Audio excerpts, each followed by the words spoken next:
Hello everyone, I just wanted to introduce these readings in terms of a collective sort of introduction.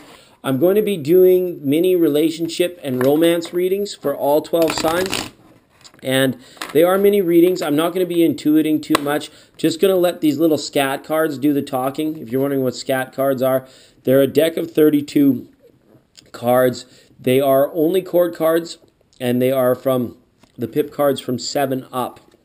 Okay, not 7 up the drink, but 7 increasing up. And this little deck of 32 cards is just going to give us some indications as to what's going on around the signs. And then I'm going to complete each reading with a major arcana from the Gilded Tarot. I pulled out the majors just to give it a capstone, give it like a larger arcing message to the end of the reading, because they are short, sweet, to the point. If I sound indifferent, that's not my intention. It's just that I'm blasting through these readings and I am letting the cards do the work rather than trying to go into the deep recesses of the intuitive mind for these particular readings, okay? Let me know what you think in the comments section. Sorry for my dirty table, you guys. Welcome all to this little moment in space and time in this channel, and on with your reading. Oh, hey, Gemini, how the heck are ya? Thanks for joining me here. We're looking at romance and relationships for Gemini 2017. Little mini romance and relationship reading for Gemini 2017. Just going to lay out 4 scat cards, and we're going to take a major arcana to see what it's all about at the very end, okay? Hope you guys are well. Thanks for your support through September. I appreciate all of you, and although I may sound a little indifferent, like I said in the intro, I do have you guys in my crosshairs and in my intuitive centers, okay? But I'm just like flipping cards right now, and I'm letting the cards tell the story more than I'm trying to intuit, because I'm really like bonding with these cards for the first time since I got them, okay? Now, look at this.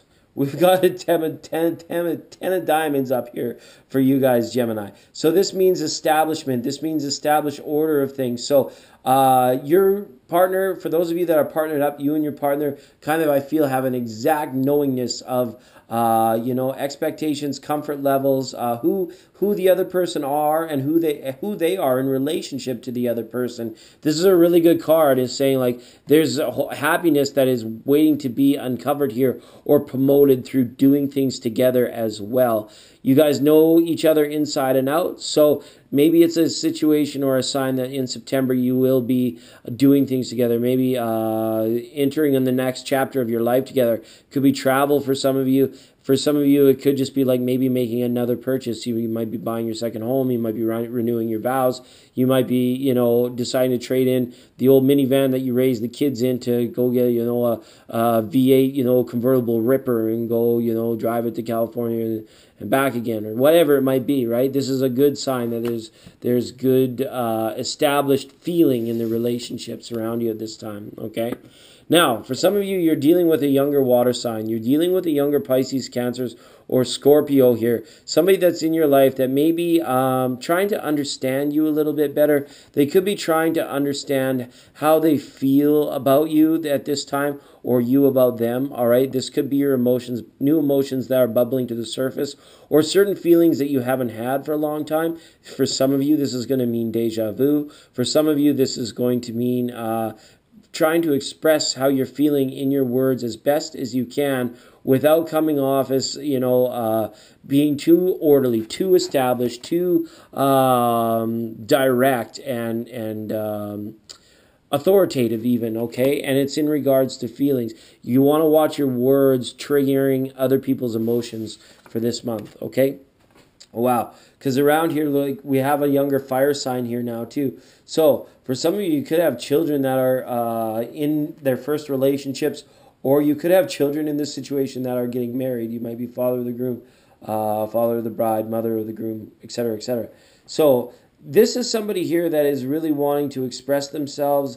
This is somebody that really was wanting to let you know who they are and what they can do. It's like almost somebody trying to impress you, I feel, here is the case, Gemini. And this could be now, like we talked about established relationships, this more now has a feeling of new relationships. For those of you that have got things on, you could be like surprised with flowers or surprised with concert tickets this month, or somebody really like wanting to show you. So they might say, well, come and watch me at my recital, or come and watch me at my football game, come and watch me do this, come and watch me do that. And it's like, even though at some point there comes a balance in the relationship where it's like you want them to pay attention to you, right now this person is really trying to impress the socks off you and wants you to sort of maybe just like follow suit, like come along, follow along, or indulge me in this, or that kind of thing, just for the present moment. All right. And somebody's not feeling as flowy as well either, right? Some of you, I feel, are a little bit stressed out. Some of you, I feel, are carrying a little bit too much anxiety and worry about relationships or about other people in your life. So if you are in a situation where there's a large age gap in terms of the person that you are dating, it's like you have to make sure that you're not letting, the time that you're apart from this person stress you out at this time. It doesn't mean there has to be a large age gap, but that's like demographically or traditionally, like that's how it happens. If you're dating large age gaps, it's like, there's certain times where it's like they have time for you or they don't have time for you. And it could be the older person too that's not making time, or it could be the younger person that's not making time.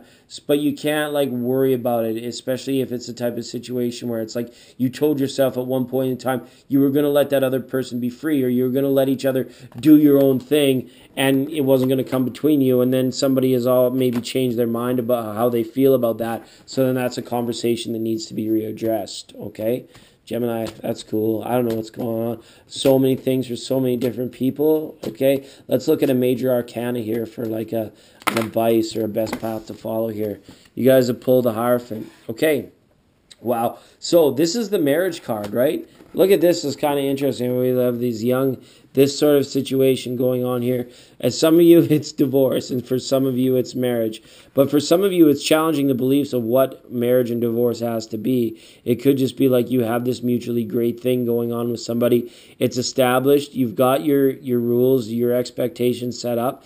And maybe for some of you, if you've reached a point of impasse, maybe a little bit of marriage counseling or getting a third party involved couldn't hurt to help smooth things over if you are experiencing a little bit of turbulence or rocky part in your relationships.